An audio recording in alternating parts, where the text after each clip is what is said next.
Welcome back to the Center in the City podcast. I'm your host, Wade Brill, and on today's episode, I get to interview Karen Salmansohn on her new book, You're to Die for Life: How to Maximize Joy and Minimize Regret Before Your Time Runs Out. Now, you might be thinking, Wade, why are you doing a podcast around death? That's depressing. That makes me feel anxious. I want to press stop right now. And I just want to welcome you to pause and think about how actually life-giving the conversation of death is. Because so many of us can avoid these conversations that make us feel uncomfortable, that we have to think about our mortality, that make life feel more real. Today on the pod, Karen will walk us through some of these really beautiful death rituals she has that help us wake up to the preciousness of life, that help us take perspective on how are we living life intentionally. A little bit about Karen is she is a best-selling author. She's written many amazing books, and she is a leading behavioral change expert. She's the founder of her personal development site called notsalmon.com. You'll learn more when you listen to the whole episode of why she uses that name, which is home to 1.5 million loyal followers, and she has appeared on Oprah and the Psychology Today. I know you will leave this episode with so many powerful insights, so wherever you are listening to this episode, I welcome you to settle in and let's get centered.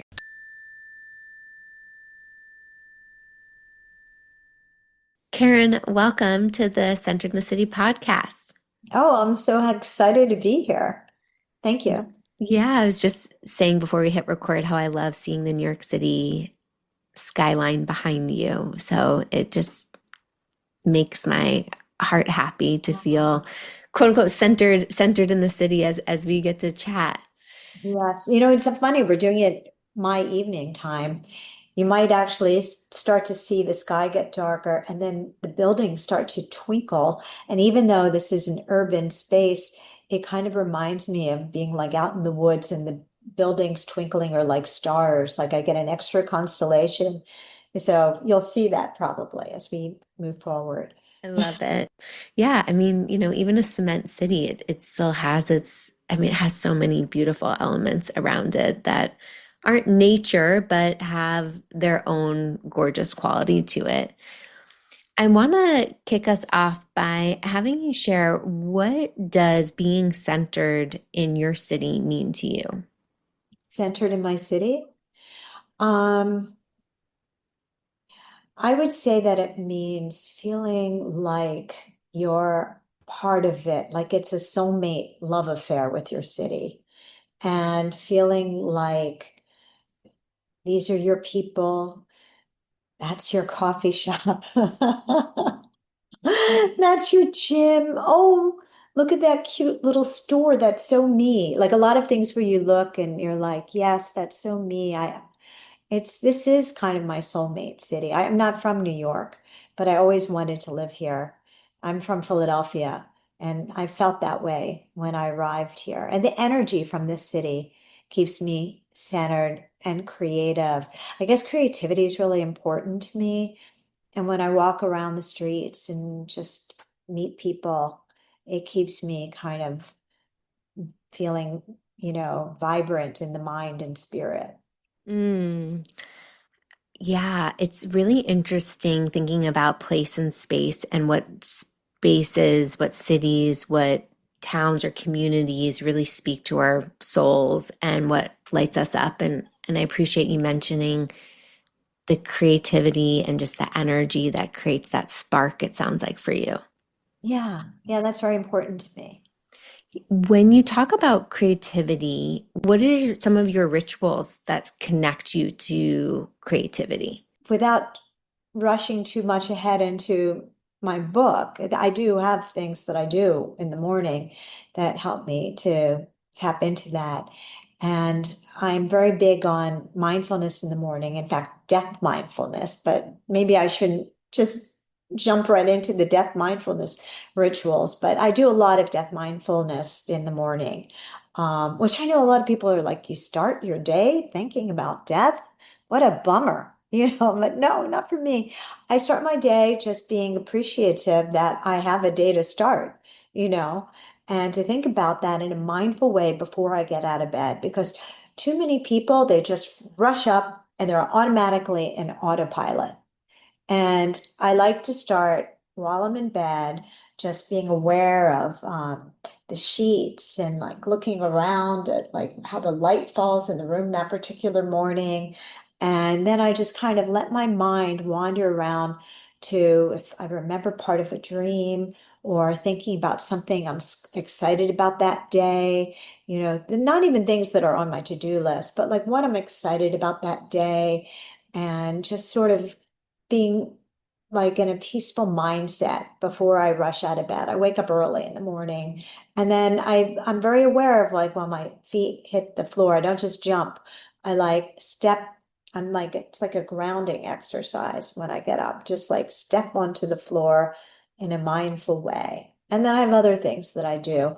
Like I have a shower meditation when I'm in the shower where I envision the water just kind of washing away my stress, my fears. And like I look at the water going down the drain and I'm like, bye bye stress, bye bye fears. So I have a lot of things that kind of help me to release stress and just feel more present. Mm. And when you talk about death mindfulness, like tell us more about that because it sounds like some of these activations of going slow, starting your day intentionally, bringing Yeah. your awareness, getting present are supporting you to tap into some of this creative energy. But Yes. when you mentioned death mindfulness, I've never heard that term before. I'm so curious. Well, that I wrote a book that's called Your to Die for Life, which is about the benefits of mortality awareness. I think that mortality awareness isn't morbid, it's motivating because thinking about death and that we're here only for a finite time, it's impermanent here, creates a sense of urgency, and urgency creates action. Like it puts a fire under your tush and reminds you to be brave, to be bold, to be as true to yourself as you can. So I, I came up with this idea after my dad passed because that woke me up to the impermanence of life. And I started to create, like, just be more aware of that. And it helped me to take more chances and snap me out of what I call autopilot and or what I call a near-death experience. When I say that I got interested in mortality awareness, I say I didn't have a near-death experience. I had a near-life experience. And a near-life experience, I think I made the term up, but I think a lot of people, when I describe it, they relate to it. It's about kind of you're scrolling on your phone so much, you're not really in your life. You're like life adjacent. And we spend so much time just scrolling on our phones, or maybe you're out with a loved one, but you're kind of obsessing about a problem in the future or regretting something from the past. So again, you're not fully in your life. You're near your life adjacent, or you're just putting things off. You're thinking, someday I will, someday I will. And again, you're not fully in your life. And I think for me, mortality awareness reminds me to be fully in my life. And instead of being like afraid of change or afraid of being bold, I'm more afraid of, living a life that isn't as deep and rich and meaningful as I want it to be. So it kind of motivates me to show up bravely and as myself.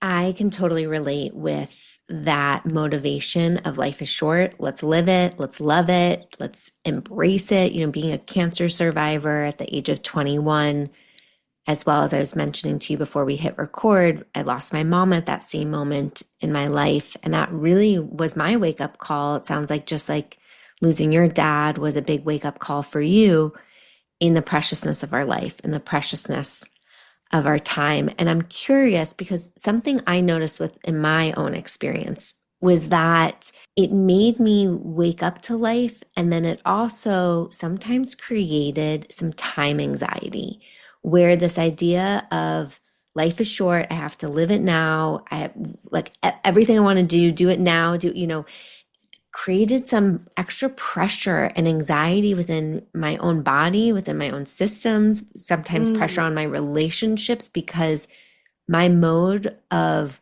operating was kind of so intense and fierce that it also wasn't necessarily correlating with some other people's timelines or their own perspectives. And I really had to calibrate with that and kind of go through my own inner experience, which I'm happy to share more about in a moment. But I'm curious for you and your experience of death being this motivator. How have you managed your own anxiety, if any, has come up around time and living now and doing the things now and being bold and fearless? Well, it's very normal to feel anxious about death. I mean, we're built like that. There's something called terror management. Like we're built to avoid thinking about death. So I get myself kind of more, there's a fine line between fear and excitement. And so I just try to get myself focused on the excitement of creating the life that I want for myself. And I guess I acclimate myself to it. For example, I am 64. I'm going to be 65 in August. And a couple of years ago, I counted how many months I have left to live, which is a little startling. Well, I think I forgot how many it was when I did it originally. It might have been like 473 months left to live, which doesn't sound like much. And you know what's even weirder? If I count how many summers I have left to live. Oh, by the way, that's me thinking I'm going to live to 100. So I'm even being very, optimistic about it because I have a young son and I promised him I would do everything I could to live to 100. He asked me to live to 200, but I, convinced him to go for the 100. So if I'm 64 now, I have 26 summers left to live. 26 summers. So when you think like that, yes, it can make you kind of anxious, but more than that, I get excited about, okay, this summer is going to be special. I only got 26 of them left. So I could look at it and go, yikes, or I could look at it and go, yay, let's make this a fun summer. Let's make this a memorable summer. And with months that I had left to live, I went out and I made my mortality visual, but beautifully visual. I bought marbles for every month I have left to live. So I got all these gorgeous marbles and I put them in a jar. And then I bought a second jar, which was empty at the time that I bought it. And I have them in the window in the kitchen. And every month I do a marble mortality ritual where I remove a marble from the jar and I think about how I spent the prior month. And I look at the marble and I think to myself, this is a little piece of my life. This was my life the last 30 days. How did I spend it? What did I do last month? Well, the first time I did this, I was like, oh, I don't even think I did that much today. Like, because if you're not careful, if you're not intentional, like what did I even use this month for?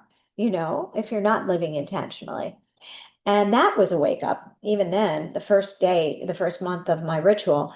So I plunked it into the empty jar. And then I looked at the marble jar and I thought, okay, next month I'm going to have something really juicy to report to myself. And I even thought about it. I'm like, okay, what do I want next month to be about? And I started to like kind of think of things that, July is going to be the month of, like that type of thing. And I got excited about it. So you can switch your focus from fear to excitement, and then just sort of acclimate yourself to the idea of death. So it doesn't feel over time. It's sort of like getting into the pool. The water might be cold at first, but then you warm up to it. I love that visual of the ritual and the taking the time to reflect and be intentional. And I think something that can happen, and I especially know this with my own coaching clients, there's such a desire to be intentional that there creates extra pressure. Like, I need to juice everything out of this day or this week or this summer. And they can end up over planning or over committing. Or then there are times where maybe they don't have plans and they can spiral out and be like, what am I doing with my time, with my energy?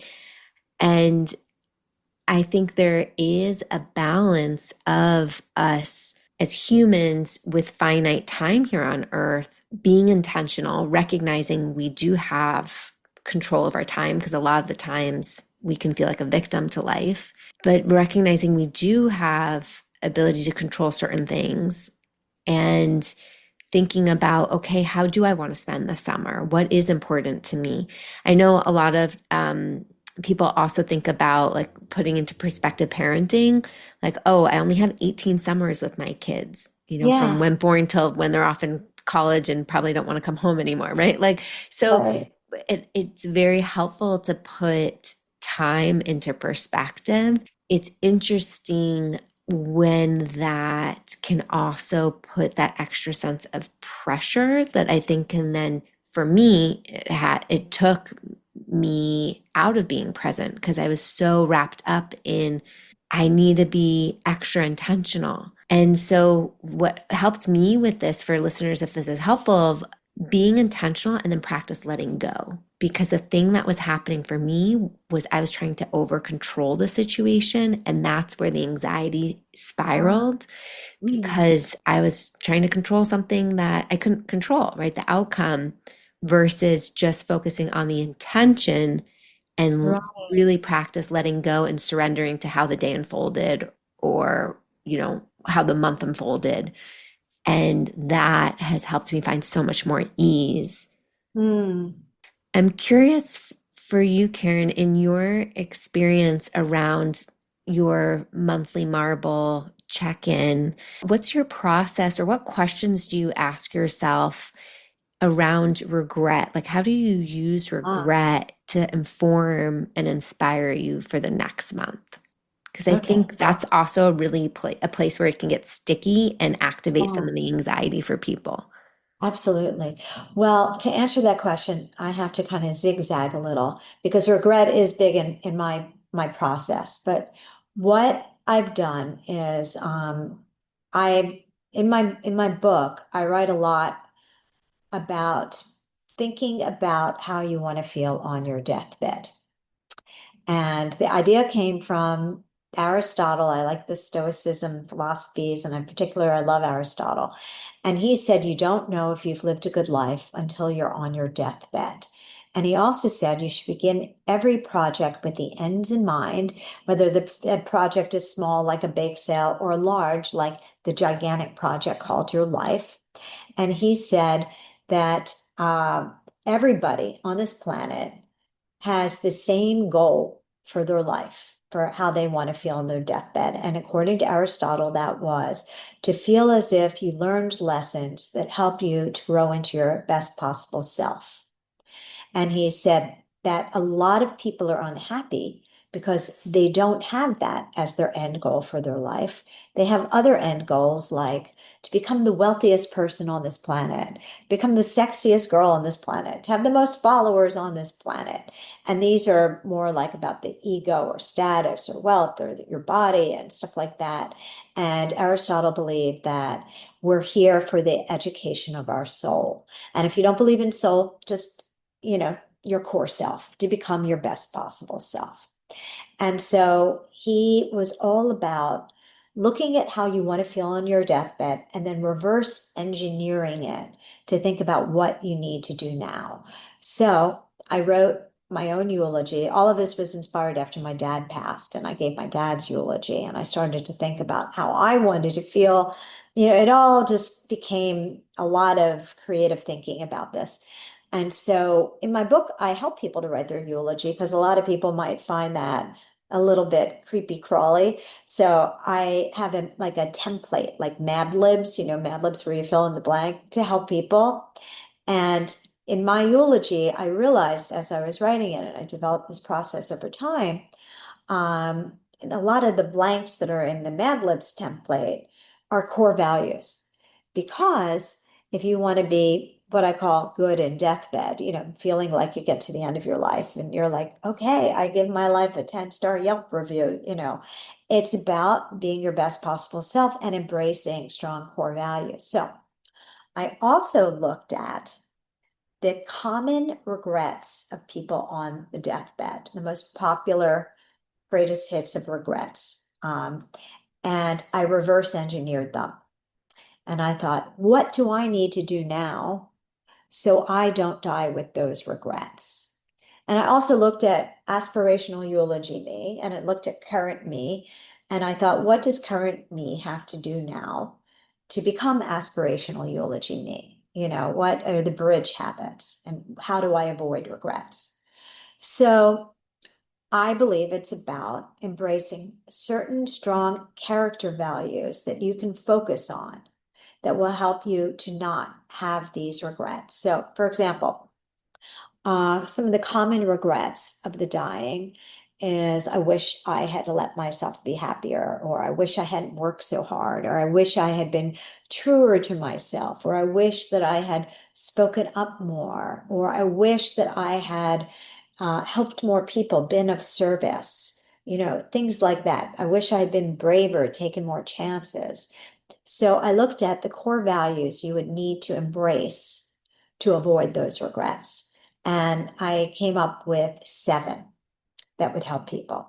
So my 7 top core values that if you embrace these, it will help you to avoid regrets are they're in alphabetical order. A is authentic. It's pretty much a no-brainer. The more you are your truest self, or what I say, the you-ier you are, the happier you will be. The more you-ier you are, the better your life. B is brave, which again, that's also, once you start to think about it, it's like, yeah, yeah. So B is brave because that gets you out of your comfort zone. And a lot of things that when you're on your deathbed, you're going to be thinking about were the times you did take those chances and, risked everything for something really wonderful. Even if you failed, you'll be thinking, I remember at least I tried that. C is curious because Aristotle believed that the goal of life is to learn lessons to help you become your best possible self. And you have to be curious to try to figure out, why does this happen to me? What is this pattern about? Why did that person act that way? What could I have done differently? What do I need to learn?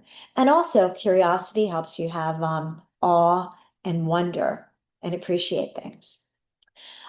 D is discerning, which helps you to make choices because everybody these days, we're all so busy and there's a lot of crap and clutter in our lives.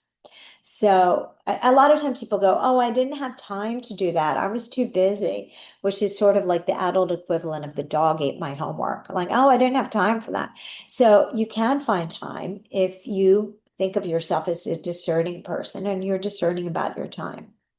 E is empathic love, because a lot of the things that people value most on their deathbed are meaningful relationships, having intimate relationships, not, taking time to be with the people that you love and doing meaningful things with them and listening. So I made it empathic love because I wanted it to be about active listening, being present. If I thought if I listed it as just as love, you might think it has to do with chemistry or only romance, but empathic love. F is fun, which, yes, that is a core value. And that's in there because top regrets of the dying, I wish I hadn't worked so hard. We live in a very productivity obsessed culture. So having fun, scheduling it even. And then G is gratitude, to be grateful for what you have. Yes, you're here to learn lessons and to grow, but you should be grateful for what you have. And that can help you to enjoy each day, to look around and appreciate little small, beautiful moments in it. So those are my regret-proof sealants if you embrace these. And I have a whole system for embracing that. But I'll start off just by telling you that these are some of my favorite core values to embrace and to mindfully, intentionally bring into my day. So cool to see that system, that structure you've created around the most common regrets of the dying, and use those as pillars in our everyday life of, okay, how can we then take action in alignment to these values and embody these values more actively in our Yes. life? Because I mean, New York City's, I think the city, you feel that autopilot energy all around. Time is money, money is time, busy, bustling, hustling, schlepping around, and you don't realize, like, what am I doing? Like, why am I spending this money? Like, you just are in the flow. You're a fish in the stream. And so to really take that opportunity to think about, what are my choices? What am I doing? How do I want to spend my time? Who do I want to spend time with? How do I want to Yes. spend my money? What job do I want to have? Right? Like, we have to remind ourselves that we can ask ourselves these questions to support us waking up to life, to the preciousness of life. How do you, as a mom, bring like death into the conversation at the dinner table? I don't know how old your son is these days, but how do you talk about death in everyday life as a family? Well, he has video games. I actually wrote an article about this. Because of video games, we've gotten into conversations about death. It's kind of interesting. So, because he's being killed, and even in some of the games, they you like experience the death over and you learn lessons like what happened that I died? What can I learn from this? I mean, we've had so many interesting conversations with video games as kind of the reason why we're suddenly talking about death. It's so weird. But also because I'm a late in life mom, we've naturally talked about it. His joke about wishing that I lived to 200 is because, I do talk openly about these things and he knows that it's there. He's going to be 15 this summer. So we talk about it a lot. We're not one of these people that, like, if the dog dies, that we say it went off to the farm. We're like, the dog died. So we talk about it very openly. Was watching your father pass away one of the first experiences you had with death in your life? Yeah, it was. Well, my grandmothers had passed away, but I think I was too young to really understand it when it happened. And with my dad, it really was like, oh my gosh, it's a thing. Like it entered into a more, I get it now. Yeah, I don't know how to explain what that is. And also, I think um, I wasn't a mom yet, and I had sadness that my dad wasn't going to be able to see me as a mom with kids or ever meet my son, or I didn't have him yet, whatever my child would be. And after my dad passed, it was like an alarm clock, like even more than the biological clock, to get going with having a family. And so I have my dad's death to thank for my son's birth. And I mentioned this to you before we went on, that my dad passed away on August 27th. And then 4 years later, my son was born on August 27th, which felt like a really kind of sweet wink from my dad to me. But a lot of my life changed after my dad died. I also realized, although I was very happy with my work, I had a job in advertising and then boldly quit to write books. So I was taking chances in my life and living in many ways that were fulfilling, but I was working too much. I was working so much. And I realized that I needed more balance. And, that I was in what they call beast mode. And after my dad died, I thought to myself, okay, there's beast mode, but I think there's something better. And then I named it because the way I named the near life experience, I guess, because I used to be in advertising, I said, I want to be in best mode. I don't want to be in beast mode. And then like I thought it, I'm like, well, what is best mode? And that's like having balance. And really, here's the other thing. We are such a productivity obsessed culture. We have our to-do lists. And every day we write that down. I mean, most people have the to-do list and you check off things, but you could check off everything on your to-do list, being the champion of your to-do list, and die with so many regrets, die like you feel like you wasted your life, because the goal of life is not being productive. The goal of life is, as Aristotle said, learn lessons, become your best possible self. And to make it meaningful, and you have to like have meaningful relationships, meaningful experience, be of service. And so these ideas were starting to come to me that I was chasing the wrong rabbits a little bit too much and that I wanted more balance. And so I started to pull back a little bit and just, spend more time with the people I loved, have more balance in my life. And that was a wake-up call from my dad's passing. And that's a big way that I live far differently now than I did before my dad's death. Mm. Yeah, there's so many interesting insights of like pre-death awareness, Yes. and post-death. And I too had actually, it was just the other night, my mom's, passed 15 years ago. And I'm not a mom yet, but on that journey exploring motherhood soon, hopefully one day. And I had this insight of, oh my God, I am never going to get to know my mom as an adult. To like Mm. sit down and have those adult conversations and to be able to talk to her like an adult instead of like, Mom, why aren't you doing, this for me? Or I need this, and it, brought tears to my eyes. There's still so much grief even after, 15 years. Oh, And sure. and I think, in our society, we can think that like, okay, when something dies, it has its moment and it's done. But I think we really forget that there's this continued thread, like these lessons that we can keep learning and tuning into. Because as you've shared already on this podcast, and also as you talk about in your book, like death teaches us, right? Death continues to teach us.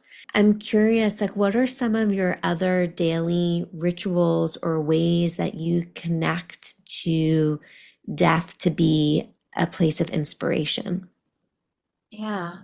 And your story about your mom, that's really poignant, you know.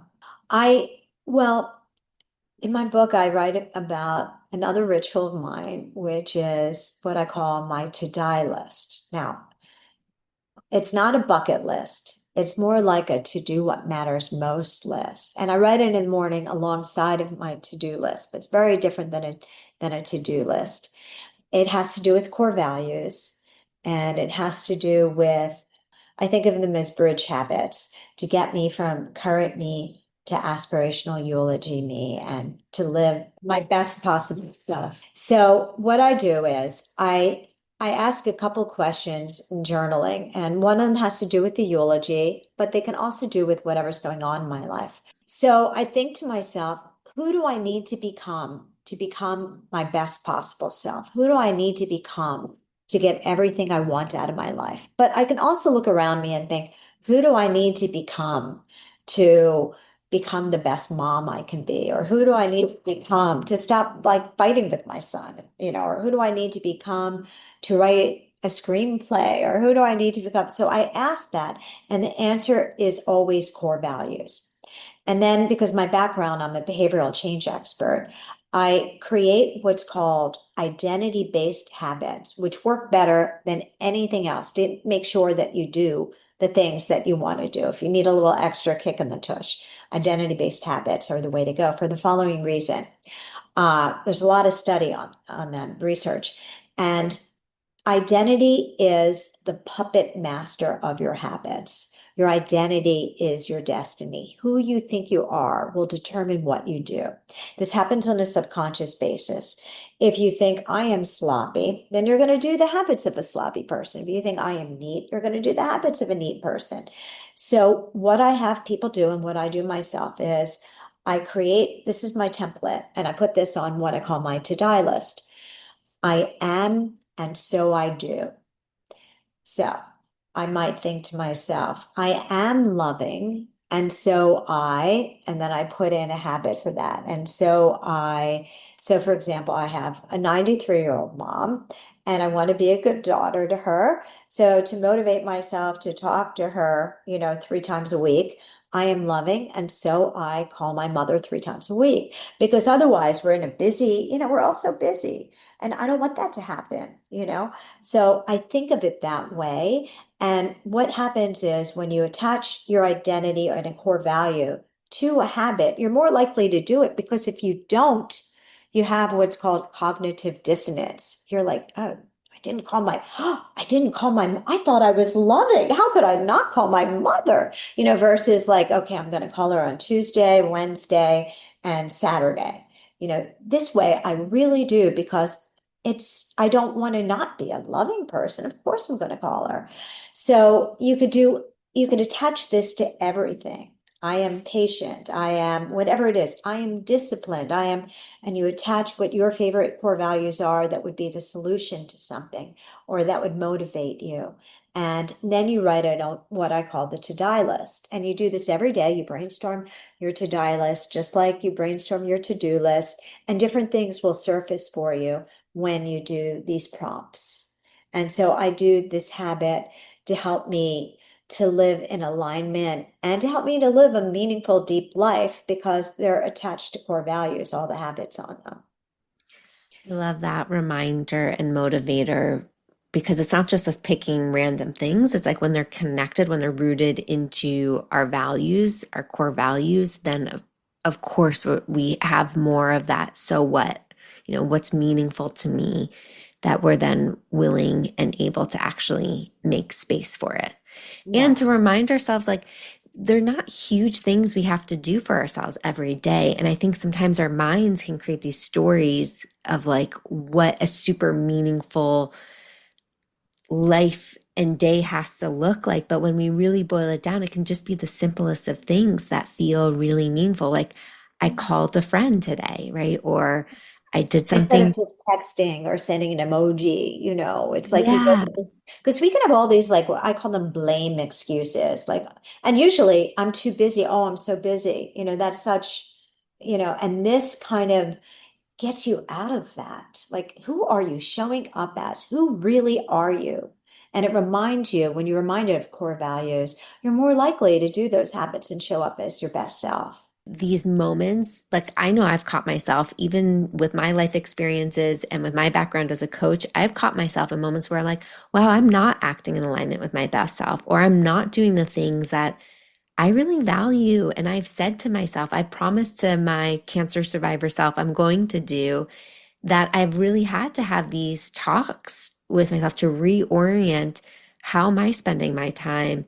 What am I prioritizing? And I know that's what gave me the courage this last year to release my book after, I wrote it over 10 years ago and Oh, fear, kept it in my Google Docs.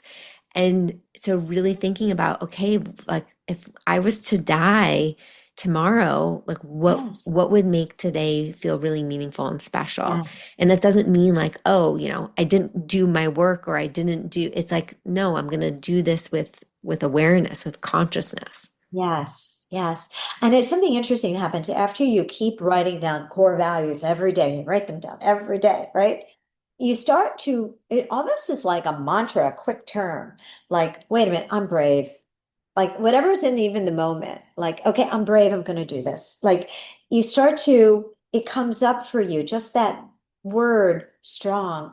Wait, I'm strong. I can get through this. I'm strong. Like you start to absorb those core values so much that it helps you unintentionally, the same way subconscious, if you think I'm disorganized, you're going to be disorganized. Well, if you start to think, I am bold, I am loving, the more you repeat it to yourself, the more you're going to show up just naturally, more organically, in those tougher times.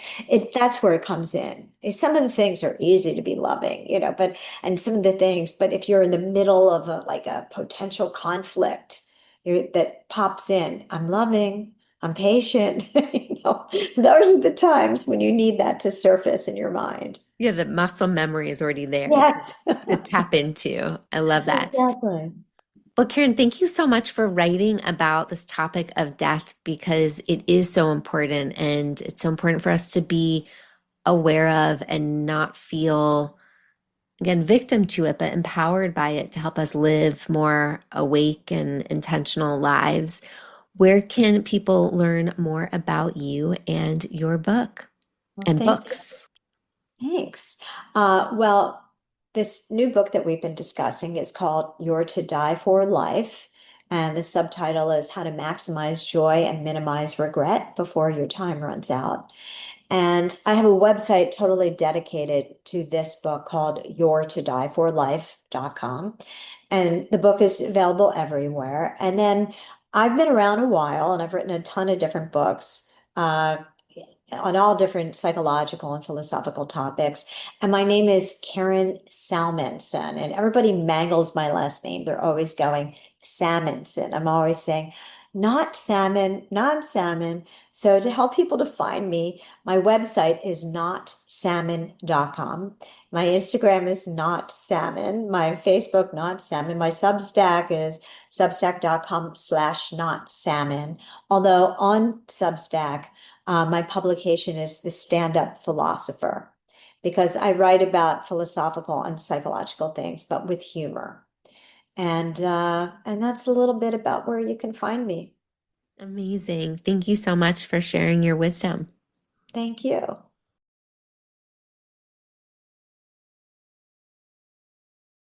Thanks so much for listening to this episode of the Centered in the City podcast. I know for certain that you are like, wow, so much goodness was just shared in this last 30 minutes. And I welcome you to take a pause, take a beat, and let everything settle. And in this moment, check in with yourself and notice, what's resonating, what's lingering inside of my own mind, heart, and body right now? What really sunk deep? What really spoke to me? What awoke something in me, even if it was just a little tingle or a little nudge or a little whisper or a little visual? And when you connect to that inner insight, whether that was maybe some values you want to be living or some rituals that you want to be creating to connect to your mortality, or whether that's just asking yourself, am I living my life on purpose or am I on autopilot? And once you connect to that, I welcome you to then think about, what's one thing I want to do this next week to support myself living in alignment with what I say matters? So is that journaling in the morning, connecting to your core values? Is that investing in who you want to be on your deathbed? Is that taking some time to think about your behaviors? Are your behaviors in alignment with your values? And what do you want to switch or do differently? So much of the time we can just listen to podcasts and digest this information or scroll our social media pages, digesting information. But when do we actually take time to integrate? So here is your offer. Here is the sign to pause and integrate. Let this information inform how you get to take your next step. One of my biggest takeaways from today's episode is the reminder to connect to my core values. This is a mindful moment I have in my own book, 100 Mindful Moments to Balance and Energize. It's in the mindset section, and it's a mindful moment to connect to your core values daily, to think about how do I get to live just even my top 3 core values today, and how powerful it is and how much that action step informs the choices that I get to take throughout the day. And so this was a practice I used to do years and years ago. And to be very honest and transparent, I have not done it in a long time. And so this is my wake-up call of, you know what, Wade? Come back to your core values. Really rest into your core values and how do you get to live them on a daily basis. I would love to hear what's resonating for you. Reach out to me on Instagram at OneWade. Share with Karen and I what's coming alive for you. How do you get to live this one beautiful life right here, right now? I also welcome you to think about somebody in your life who could benefit from listening to this episode. Share it with them. As we know, sharing is caring. Thank you again for being here, for letting me into your ears, your heart, your mind. It is such a gift and a pleasure to share this time with you. And until next time, stay centered. At Arizona State University, we've made online education better, smarter, and more personalized so you can go further in your aspiring field. I decided to pursue medicine once I realized that ASU did have the online program for biological sciences. You're still required to learn the same curriculum. You're still being tested on the same content that anyone would be tested on in person. The comprehensiveness of the program prepared me so well for medical school. Explore over 350 plus programs at asuonline.asu.edu.